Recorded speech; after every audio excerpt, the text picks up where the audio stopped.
Welcome to the Military OneSource Podcast. Military OneSource is an official program of the Defense Department with tools, information, and resources to help families navigate all aspects of military life. For more information, visit MilitaryOneSource.mil.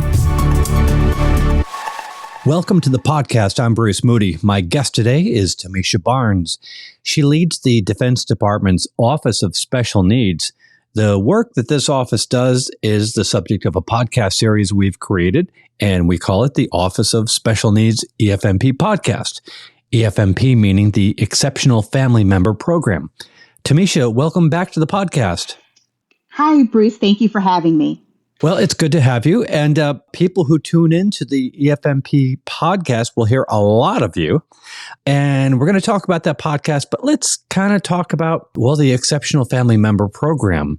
Why don't we just begin and you just give me a general idea of what EFMP, the Exceptional Family Member Program, is and what it does? So the Exceptional Family Member Program is a program designed to support military families that have dependents with medical or educational needs. It is comprised of three components: identification and enrollment, assignment coordination, and family support. And when we look at assignment coordination, the biggest factor there that we want to remind families of is that assignment coordination is the process of conducting a review to determine the availability of services that is required for dependents to have quality of life and access to care that they need when a family is relocating to a new installation.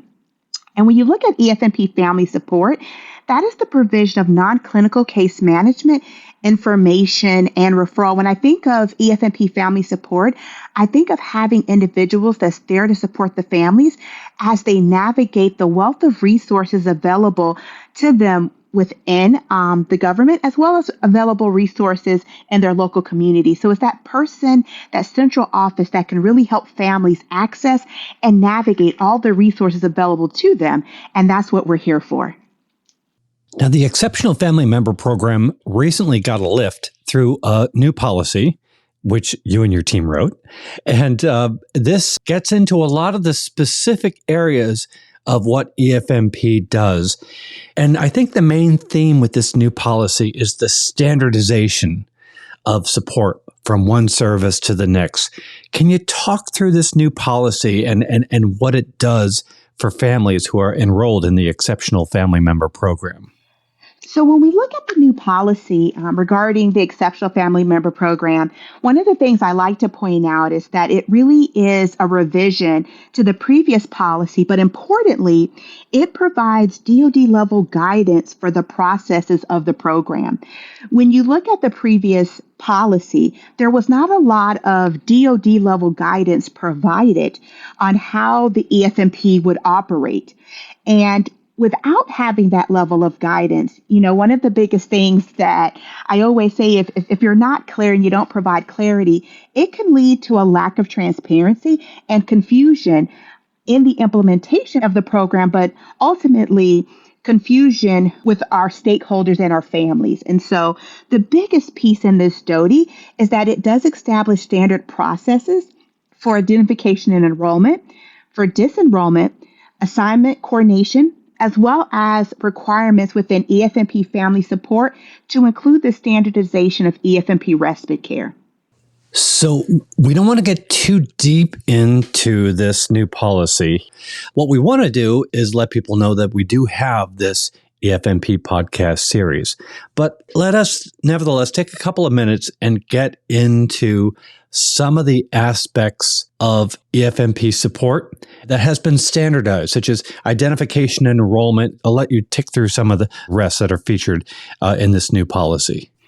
So one of the things when you look at the new policy and standardization, we wanted to establish a seamless experience for families, regardless of their location and their service branch. And so when we look at identification and enrollment, a big piece there is exactly what should families expect. And it provides families not only with guidance on what to expect, but it also has a visual representation of the process so that as families look through the policy or they look through and look at the map that's within the policy, it just provides clarity of what to expect. And the big piece there that I want to say is communication.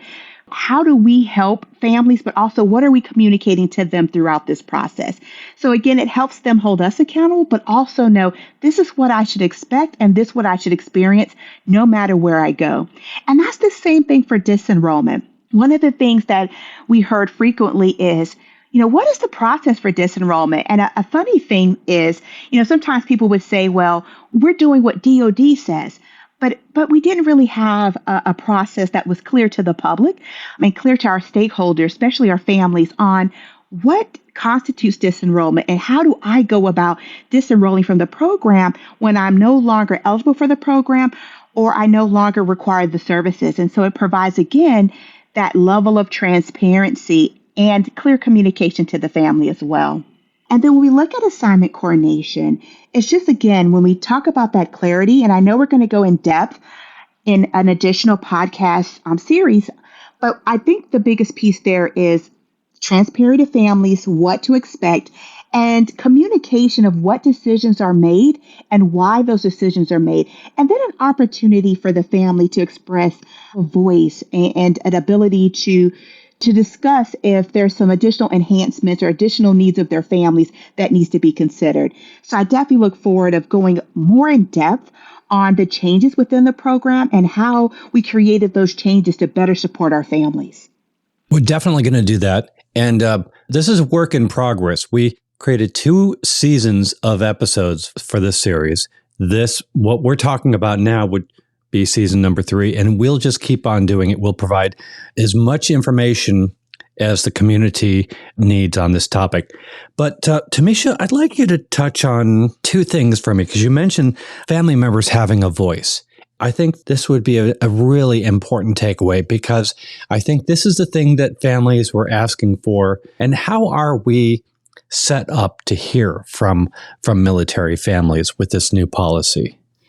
So one of the biggest things in standardizing the program and enhancing and improving the EFMP for families, of course, is having feedback from our families. So we're looking at feedback in 3 ways. One of the things that I always want to preface any conversation with is this study reflects phase 1 of the efforts, and there's more work to do to improve and enhance the program for families. With that said, one way that we're obtaining information about the needs of families is engaging with our military support and veteran support organizations to hear directly from families, utilizing different inputs that families sharing with them.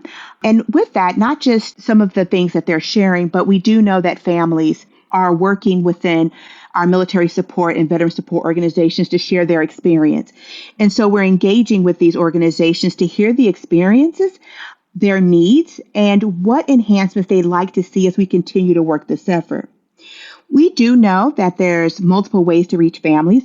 So one additional way that we're utilizing to reach families to get feedback is the EFMP Family Support Feedback Tool.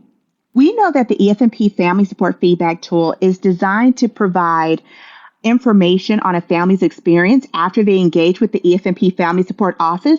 But the reason why families' input in completing that tool is so important is because it does give us information that we can use as we're looking to further enhance the provision of services and supports provided to families from the EFMP.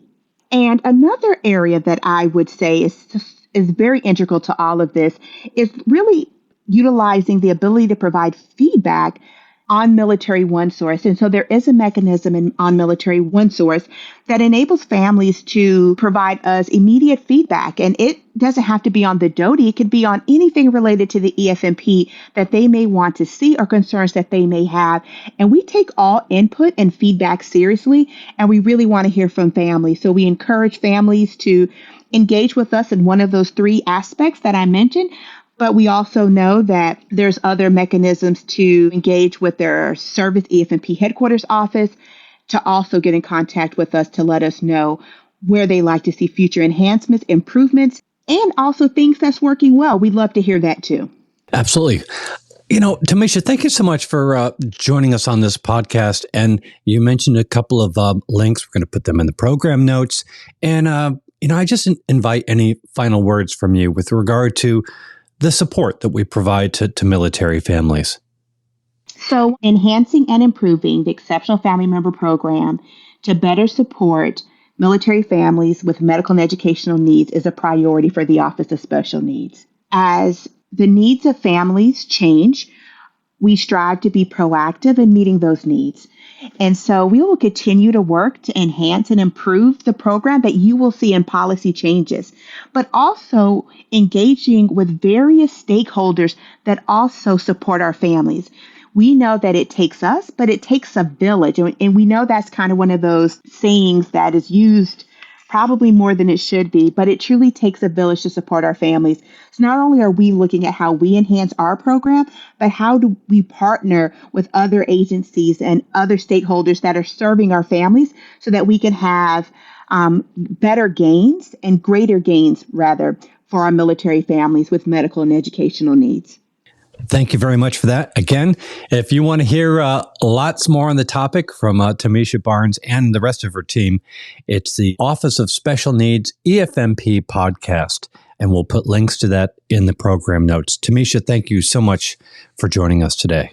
Thank you, Bruce. I can't wait for the future editions. Same here. I want to remind everybody that Military OneSource is an official resource of the Defense Department. We always like to hear from you, so click on the link in the program notes, send us a note, your comments, your questions, maybe an idea for a future episode.